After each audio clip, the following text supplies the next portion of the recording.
Sometimes it takes only a sliver of light in the darkest hour to reveal the truth we've ignored our whole lives. For Thomas Whitaker, that light came from under his kitchen door at 2:16 a.m.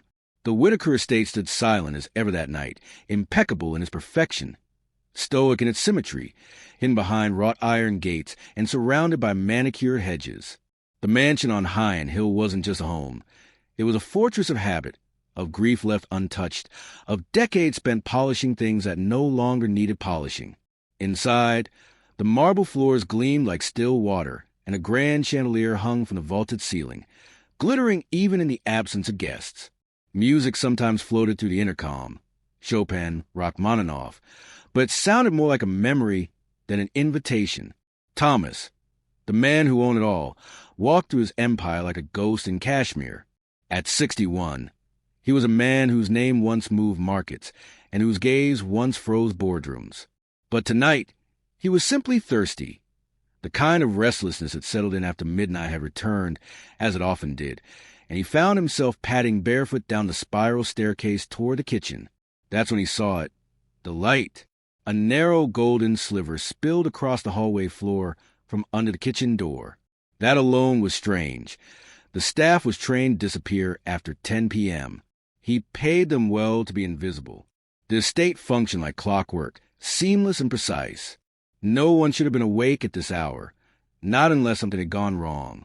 Thomas, still in his robe, walked slowly, not cautiously, for he didn't believe in fear, just with the measured silence of someone who had lived too long in a house too quiet. He opened the door, expecting maybe a faulty fridge light, or perhaps Olivia, the new sous chef, forgetting to turn off the stove again. But it wasn't Olivia. It was Lena Morales, his housemaid, and she wasn't cooking or cleaning. She wasn't even aware he was there. She was studying. She sat at the massive marble island, wrapped in a gray sweater over her navy uniform, her elbows resting on a stack of battered textbooks. Her hair, always tightly pulled back during the day, now hung loosely down her back. A pencil was tucked behind her ear, and her lips moved silently as she mouthed words from the page in front of her. Thomas stood motionless in the doorway. On the counter before her sat books far too advanced for a housemaid. Human biology, systems of the body, intro to organic chemistry, and a hand-drawn diagram of a kidney, neatly labeled in blue and black ink. Lena Morales was studying medicine. He cleared his throat just enough to remind her she wasn't alone. She startled, nearly knocking over a ceramic mug. Her eyes widened, dark and luminous, and for the first time since she had entered his household 3 years ago, she looked at him, really looked. I'm sorry, sir, she stammered, rising so quickly the stool screeched against the tile. Asterisk, I didn't mean to be here so late. I thought, asterisk, you're fine, Thomas said quietly, raising a hand. Asterisk, I was just coming for water. Asterisk, she moved to gather her books. Asterisk, I'll clean this up right away. Asterisk, asterisk, you don't have to. Asterisk, he stepped forward, filling a glass at the dispenser. His eyes glanced down at the open book. Asterisk, what are you working on? Asterisk, her hands paused mid-page. She looked down, almost embarrassed. Entrance exams, she said softly. Asterisk, for an online pre-med program. Asterisk, asterisk, at this hour? Asterisk, asterisk, I study after work. Can't afford classes during the day. If I pass this exam, I might qualify for scholarship. Asterisk, he noticed the wear on the books, the dog-eared pages, the colored ink, the calluses on her fingers, for more than just chores. Asterisk, you want to be a nurse? Asterisk, she lifted her chin. Asterisk, a doctor. Asterisk, he didn't respond. He didn't need to. In her eyes, he saw something he hadn't seen in a very long time. Purpose. Without another word, he nodded, set down his glass, and walked away. But he didn't sleep that night. Instead, Thomas Whitaker stood at his window, watching the moonlight spill across the garden paths. Something in him stirred, something he couldn't name. The next morning, he asked Alfred, his house manager, asterisk, how long has Ms. Morales been working here? Asterisk, 3 years and 2 months, Alfred replied promptly. Asterisk, no issues. Quiet, reliable. Sends most of her earnings back to family in Texas. Asterisk that night, and the one after, Thomas found himself wandering toward the staircase again at 2:15 a.m., not out of thirst, but out of something deeper. Each time, he saw the light beneath the door, the sound of whispered vocabulary, the faint scrape of pencil on paper. He didn't open the door again, but he listened. For the first time in a long time, the house felt like it was holding its breath. For days later, he overheard her. She was on the phone, her voice muffled but trembling. Asterisk, no, Mama, I haven't told them. I can't. Not unless I pass. I know. I'm trying. I'm so tired, but I'm trying. Asterisk, he walked away before she saw him, but her words stayed lodged in his chest. That night, he sat down and wrote an email to his lawyer. Asterisk Scholarship Fund. Anonymous. Framework request. Asterisk, he called it the Grace Fund, named after his late wife, who used to say, asterisk, some of the brightest minds will never shine, not because they lack talent, but because they were born in rooms with no windows. Asterisk, the fund covered full tuition, textbooks, lab materials, and a modest monthly stipend. No traceable connection, just a light placed in her path.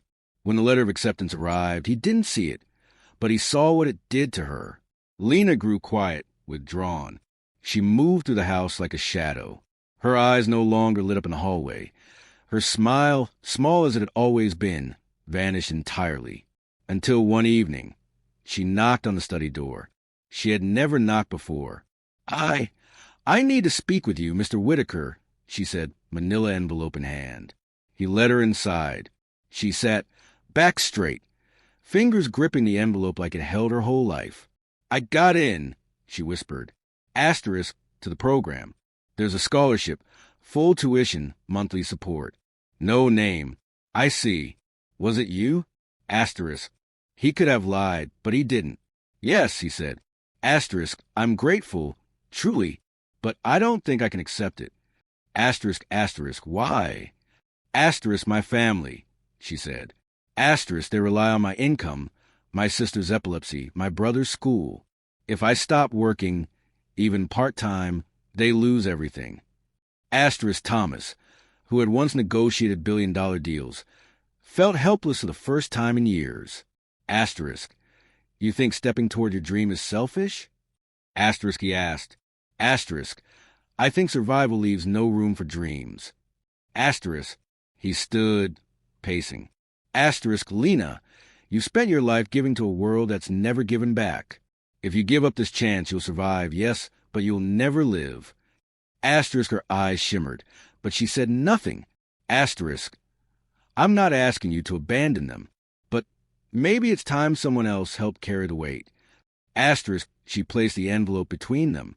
Asterisk, I've never heard anyone say that to me before. Asterisk, that night, she packed her uniforms, her textbooks, a photo of her family. She whispered to the air, Asterisk, I'm not leaving you. I'm doing this because of you. Asterisk, and just before dawn, she left. No one in the house stirred, except Thomas. He watched from the window as the girl who once folded his shirts and pressed his linens walked out of his world towards something she had earned on her own terms. And though the house remained unchanged, Thomas knew one truth. Nothing would ever be the same again. The day Lena arrived at the university housing, it rained. Not the soft, gentle kind that whispered against windows, but the relentless kind, the kind that soaked your shoes before you made it to the first step. She stood outside the brick dormitory with her bag clutched tightly, her jacket clinging to her arms, and the fold of her acceptance letter held like a shield across her chest. No one noticed her. No one ever did. Inside, the room was even smaller than she imagined. One single bed, a desk, a shelf barely big enough to hold her books. The light buzzed overhead, like it wasn't sure whether to flicker or die. But she smiled anyway, because it was hers. It was quiet, and for the first time, the quiet didn't belong to someone else. That night, she sat at the window and watched the city lights blur in the mist. The letter, creased and water-stained, rested on her lap. She read it again, though she already knew the words by heart. Then she opened her notebook and began to write. Asterisk, Mr. Whitaker, I hope this finds you well. I wasn't sure if I should write, But something in me needed to let you know that I arrived safely, that I'm here. The program is more intense than I expected. I feel like I'm trying to sprint in a language I've only just learned to walk in. But I'm still moving, still breathing, still trying. I've never lived in a place this small before. My room barely fits the bed and desk. But when I sit at the window in the morning with my coffee and books, I feel rich, not in money, but in purpose. Thank you for giving me this. Thank you for seeing me. I don't know what else to say except that I won't waste it. Asterisk. She folded the letter, slipped it into an envelope, and mailed it the next morning before her first class.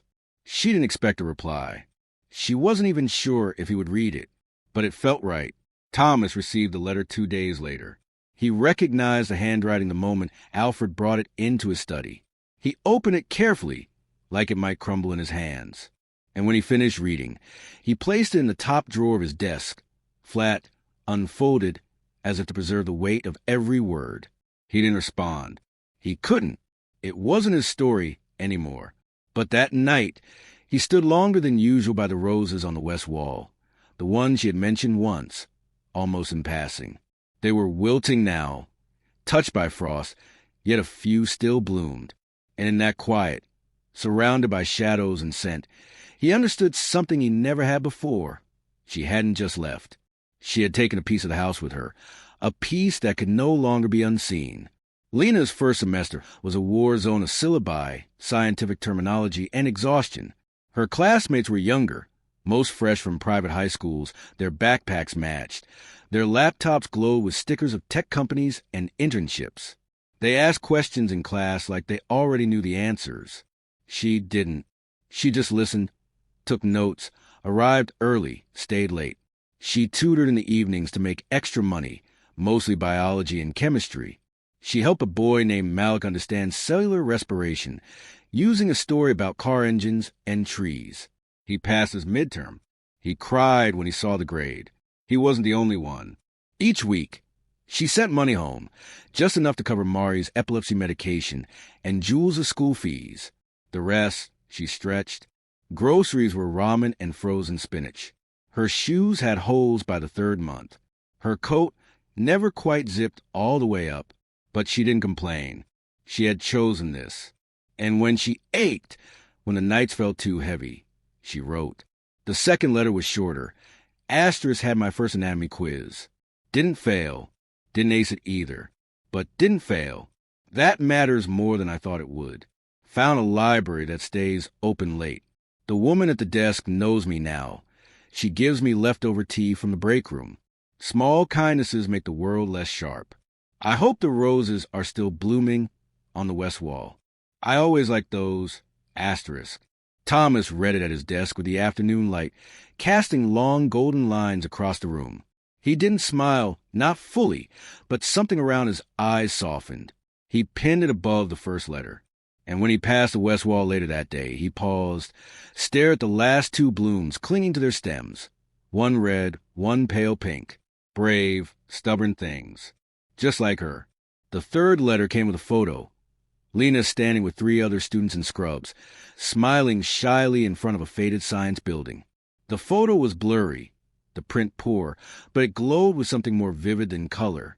On the back, Asterisk Study Group. I taught them how to diagram a heart today.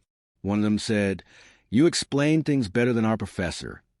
I cried later in the bathroom. Not because I was sad, just because it felt real. This might actually happen. Thank you. Asterisk. Thomas held the photo for a long time, and for the first time in years, he said the words out loud to an empty room that finally didn't feel so empty. Asterisk. You're going to make it. Asterisk. Lena didn't know what she was to him now. Not an employee.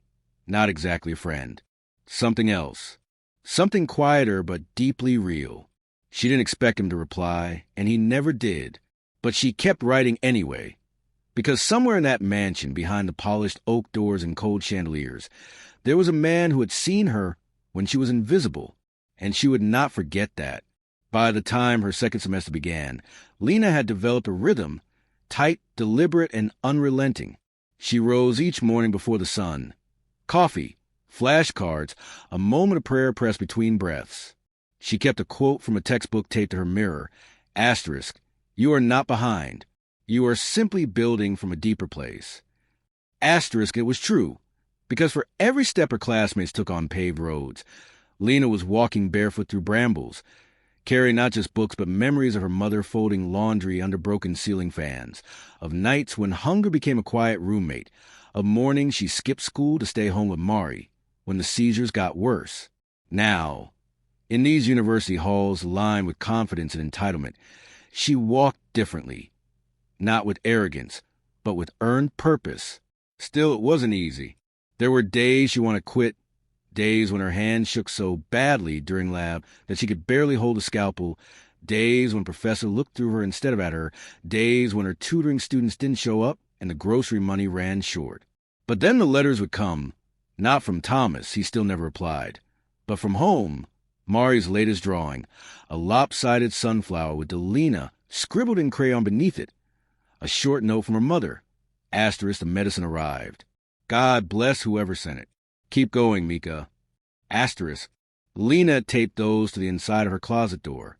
In a quiet mansion, Thomas rereads letters from Lena, a determined med student he once anonymously helped. Each note chronicles her struggles, exhaustion, doubt, but also triumphs, acing exams, saving lives, finally believing she belongs. He keeps every letter, framing her achievements like fragments of a story he helped write.